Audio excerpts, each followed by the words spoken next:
Parents and community members of Hondo ISD. My name is Tim Graff. I'm the principal at McDowell Middle School.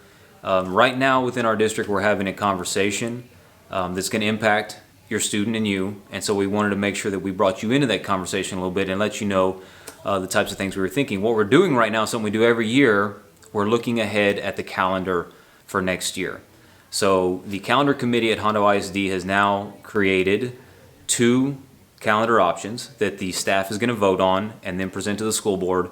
Before that even happens, we wanted to get them out to you so you could see what those options were and give you some insight as to our thinking. So what we'll do in this quick video is show you the 2 different options so that you can ask questions if you need to by contacting the school. But if not, you can just kind of see where our head is and go from there.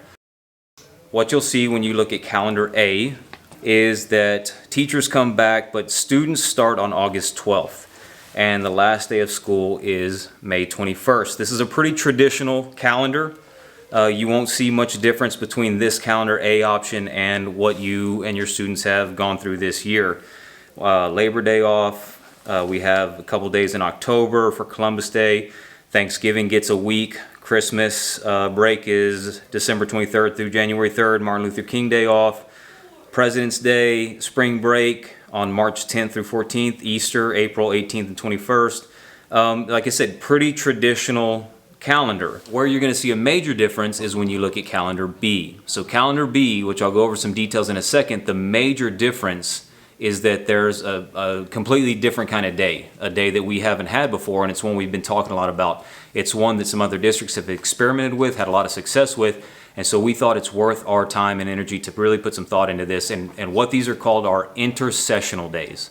These are days within the session, within the semester, where not every student will be invited, or every student could be invited, but not every student will be required. That's a better way to say it. We're still looking at how other districts handle it, but basically what it is, it's a hybrid between a teacher professional development day and a day where some students show up to school and get some small group assistance, some intervention, some extra or different type of coaching or teaching that's very difficult to give in a normal day. Again, it's something that different districts have done and they've seen a lot of success with.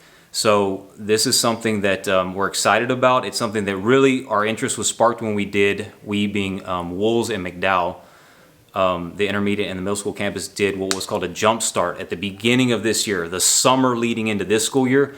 We did a jump start program for roughly 2 weeks that was kind of what these intersessional days would be, and we saw a lot of success. Students were excited to be here. We saw a lot of student growth academically, and it made us really pursue this thinking when we built this calendar B option. So when you look at calendar B, you'll see a little bit earlier start, August 6th, and a little bit later ending day, May 29th. We still get a lot of the normal holidays, Labor Day, Columbus Day, etc.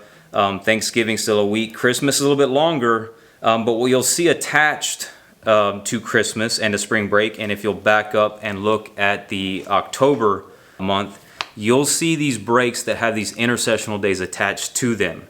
So again, those are days where some students will have off because they're achieving what they need to achieve academically, but some students will be invited to come to school to get this assistance that we think is going to be very unique and helpful to those students who might need it. So again, you'll see a set of 3 days in October.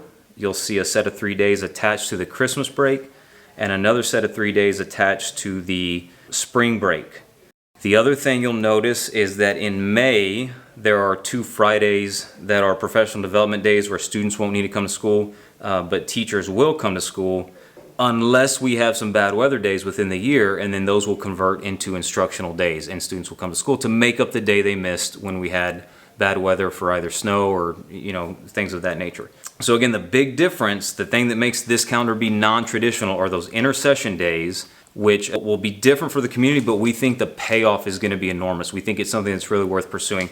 As you look at those calendar options and you think about how that would affect your family and affect your student, we ask you to keep an open mind, and we ask you to reach out to the district, either your campus principal or central admin, if you have any questions or concerns. And again, this is us just trying to be willing to communicate with you, seek out your opinion or your thoughts, and just make sure we're doing the best we can for our students and our community. Thank you so much.